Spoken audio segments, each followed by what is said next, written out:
Hello students and welcome back to the channel once again. In today's video we are going to do the part 4 of anatomy of flowering plants question series. इस series के अंदर हम chapter wise हर एक chapter के questions, previous year question, most expected questions यहाँ पर कर रहे हैं जो कि आपको आपके नीट एग्जामिनेशन की प्रिपरेशन में बहुत ज़्यादा हेल्प करने वाले हैं बिकॉज नीट एग्ज़ाम में at the end of the day आप लोगों को MCQs को ही अटेम्प्ट करना है, तो आप लोगों को अपनी प्रैक्टिस करते रहना होगा, ज़्यादा से ज़्यादा MCQs को ट्राई करना होगा, तभी आप लोगों की एक्यूरेसी और स्पीड जो है क्वेश्चंस को सॉल्व करने की वो इंक्रीज होगी। तो आप लोग अगर चैनल पर न्यू हैं तो प्लीज़ चैनल को सब्सक्राइब ज़रूर कर लीजिए बिकॉज इस चैनल पर आपके लिए नीट एग्ज़ाम की प्रिपरेशन से रिलेटेड सारी वीडियोस इसी तरीके से डेली अपडेट की जाती हैं। उसी के साथ साथ अगर आप इस MCQ सीरीज़ को फॉलो करेंगे तो डेफिनेटली आपका स्कोर जो है वो ज़रूर इंक्रीज होगा, आपकी अंडरस्टैंडिंग इंक्रीज होगी, आपकी स्पीड एंड एक्यूरेसी जो है वो इंक्रीज होगी ऑफ प्रॉब्लम सॉल्विंग। ओके, तो चलिए वीडियो को शुरू करते हैं बिना किसी देरी के। अगर आपने इससे पहले के 3 पार्ट्स इस चैप्टर के नहीं देखे हैं तो प्लीज़ ज़रूर देख लीजिए बिकॉज उन पार्ट्स में मैंने कई सारे इंपॉर्टेंट क्वेश्चन जो हैं वो करवाए हैं। आपको उन पार्ट्स को भी ज़रूर देखना चाहिए क्योंकि काफ़ी सारे कंसेप्ट हमने वहाँ पर क्लियर किए हैं और जो लास्ट जो कंसेप्ट हमारे कुछ बचे हैं वो आज हम इस चैप्टर के लास्ट पार्ट में कर लेंगे। इसके बाद हम स्टार्ट करेंगे न्यू चैप्टर के MCQs। सो शुरुआत करते हैं यहाँ पर हमारे आज के टॉपिक नंबर 4 से, that is secondary growth. Okay, तो जितने भी क्वेश्चंस आपको आज की क्लास में देखने को मिलेंगे that will be based on secondary growth. So start करते हैं। अगर आपने प्रीवियस पार्ट्स नहीं देखे हैं तो सभी के लिंक्स मैं डिस्क्रिप्शन बॉक्स में दे दूंगी, आप वहां से जाकर उन पार्ट्स को ज़रूर देख लीजिएगा। सो गाइस शुरू करते हैं हमारे आज के पहले क्वेश्चन से जो कि 64th नंबर का क्वेश्चन है, क्योंकि ऑलमोस्ट 63 क्वेश्चंस हम लोग ऑलरेडी कर चुके हैं हमारी प्रीवियस वीडियो के जरिए। So the vascular cambium normally gives rise to, 2017 में आपका ये क्वेश्चन पूछा गया है। Option number A primary phloem, option B secondary xylem, option C periderm and option number D phelloderm.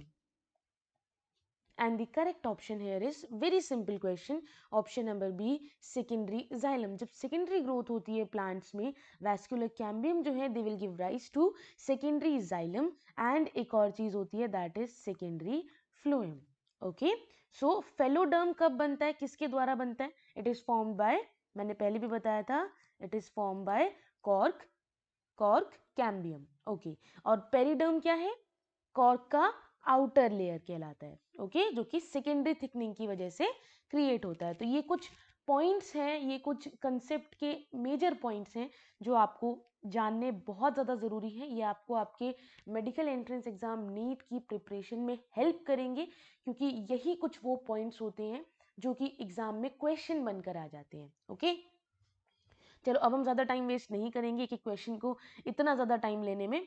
तो आपकी स्क्रीन पर आपका क्वेश्चन है, आइडेंटिफाई द रॉन्ग स्टेटमेंट, और वो भी हर्टवुड के कॉन्टेक्स्ट में आपको रॉन्ग स्टेटमेंट यहाँ पर देखनी है।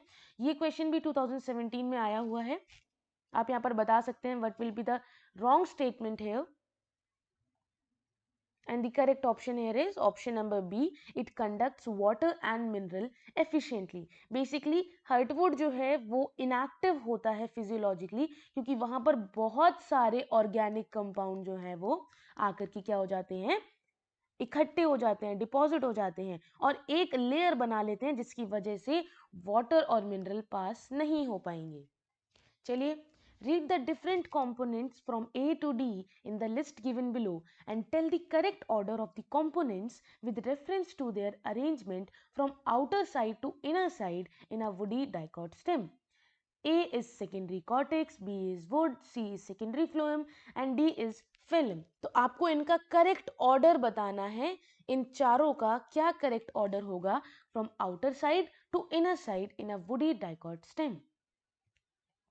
And the correct option here will be option number B, that is first will be phloem। phloem के बाद आपका आएगा secondary phloem, sorry secondary phloem यहाँ पर दिया हुआ है, एक सेकेंड, एक इशू हुआ है। सबसे पहले आएगा phloem, phloem के बाद आपका आता है secondary cortex और cortex के बाद आपका आता है secondary phloem।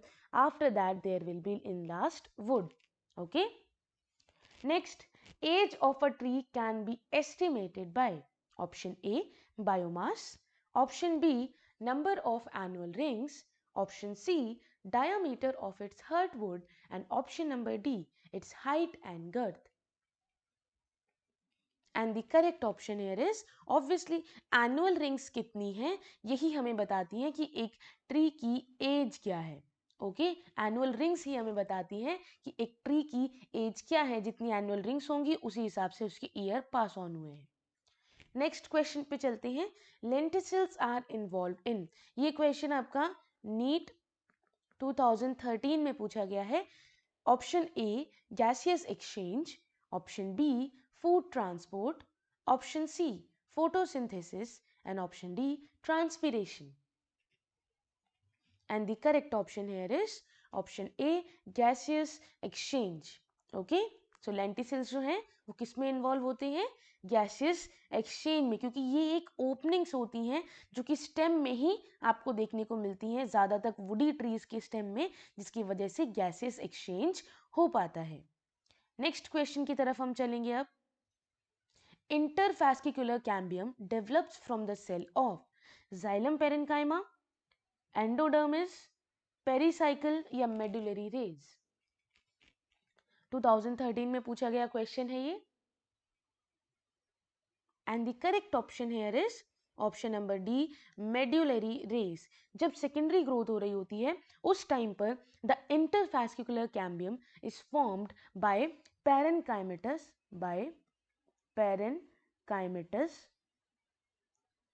medullary rays. Okay, next question. The common bottle cork is a product of option A, dermatogen. Option B, philogen. Option C, xylem. या option number D, vascular cambium. And the correct option here will be option number B, philogen. Basically जो common bottle cork होता है वो philogen का ही product होता है. Why? Because philogen produce cork. Okay, और cork को ही हम एक और नाम से जानते हैं, that is phloem. Okay, next question. Gymnosperms are also called softwood spermatophytes because they lack option A, cambium. Option B, phloem fibers. Option C, thick walled tracheids. And option D, xylem fibers. And the correct option here is option number D, xylem fibers. क्योंकि xylem fibers क्या करते हैं, ये rigidity provide करते हैं plant को. ठीक है, इनका बहुत इंपॉर्टेंट फंक्शन है that they provide rigidity. आपको क्वेश्चन देखने को मिल सकता है इससे रिलेटेड. नेक्स्ट क्वेश्चन पे आ जाते हैं. The cork cambium, cork and secondary cortex are collectively called. इन सबको साथ में हम क्या कहते हैं? Option A, phelloderm. Option B, phellogen. Option C, periderm. या ऑप्शन नंबर डी, फिल्म. बताओ. The correct option here will be they all will be known as periderm. इन सबको एक साथ फेलम, फेलोजिन, फेलोडर्म, इन सबको जब हम एक साथ बोलते हैं तो these are known as periderm. Next question पे आ जाते हैं. Which one of the following is not a lateral meristem. इनमें से लेटरल मेरिस्टेम कौन सा नहीं है? Option A, intrafascicular cambium. Option B, interfascicular cambium. Option C, phellogen. And option number D, intercalary meristem. And the correct option here is option number D, intercalary meristem. क्योंकि meristem को हम divide करते हैं किसके बेसिस पर? उसकी क्या position है प्लांट में, उसके बेसिस पर. ओके, ये चीज हमेशा आप याद रखिएगा कि हम कभी भी अगर मेरिस्टेम को यहाँ पर डिफरेंशिएट करते हैं तो वो इस बेसिस पे करते हैं कि क्या पोजीशन पे प्रेजेंट है वो प्लांट की बॉडी में. ओके, चलिए. Heartwood differs from sapwood in. Heartwood sapwood से डिफरेंट किस वजह से होता है? Option A, because of the presence of rays and fibres. Option B, absence of vessel and parenchyma. Option C, having dead and non conducting elements. And option number D, being susceptible to pests and pathogen. And the correct option here is option number C, having dead and non conducting elements, क्योंकि heartwood जो है, heartwood के पास they have dead and non conducting elements, old trees में आपको देखने को मिलेगा, ठीक है। तो इसके पास आप कोई वाटर कंडक्ट नहीं करवा सकते किसी भी ट्री को लाइवली रखने के लिए, क्लियर। लेकिन इसका एक काम जरूर होता है कि ये मैकेनिकल सपोर्ट प्रोवाइड करती है, हालांकि डेड है but it will provide mechanical support, living activity नहीं कर सकते। Which one of the following is resistant to enzyme action? Option A, cork. Option B, wood fiber. Option C, pollen enzyme. And option number D, leaf cuticle. 2008 का question है, इनमें से कौन है जिस पर एंजाइम का कोई एक्शन नहीं होगा, एंजाइम के लिए वो रेसिस्टेंट है।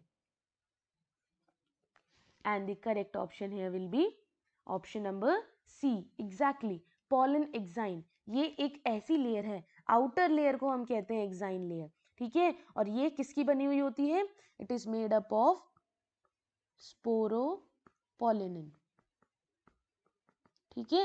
It is made up of sporopollenin, जो कि it is one of the most resistant product here, जो कि हम किसी भी एंजाइम से उसे डिग्रेड नहीं कर सकते आज के टाइम तक, okay. For a critical study of secondary growth in plants, which one of the following pair is suitable? Option A, teak and pine. Option B, deodar and fern. Option C, wheat and maidenhair fern. And option number D, sugar cane and flower. 2007 का आपका ये question है। The correct option here will be option number A, teak and pine. Why? Because teak and pine जो है आप easily इनमें secondary growth को जो है कहीं ना कहीं देख सकते हो, कहीं ना कहीं उसकी स्टडी कर सकते हो, आइडेंटिफाई कर सकते हो, बिकॉज सेकेंडरी ग्रोथ में जो सेकेंडरी टिश्यूज होते हैं वो बनते हैं लेटरल मेरिस्टेम से, जो कि आगे चलकर डेवलप हो जाते हैं in these two cases. And secondary growth जो है वो आपको देखने को मिलेगी in what, in exactly gymnosperm and in dicots. Next question, ectophloic siphonostele is found in, किस में देखने को मिलेगी ectophloic siphonostele? And the correct option here is option number A, Osmunda and Equisetum, क्योंकि जो सेंट्रल देखो ये होता है आपका पिथ, ठीक है। उसके बाद ये एक लेयर होती है, ये लेयर किसकी होती है? इट इज ऑफ फ्लोएम, ठीक है। उसके बाद फ्लोएम के बाद नेक्स्ट लेयर किसकी होती है? किसकी होती है नेक्स्ट लेयर? एग्जैक्टली एंडोडर्म की।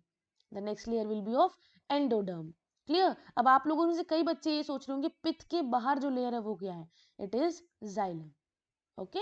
सो ये कुछ लेयरिंग होती है, क्योंकि सेंट्रल पिथ जो है it is surrounded by xylem, और जाइलम को सराउंड करता है फ्लोएम, फ्लोएम को सराउंड करता है pericycle, and then after that there will be endodermis.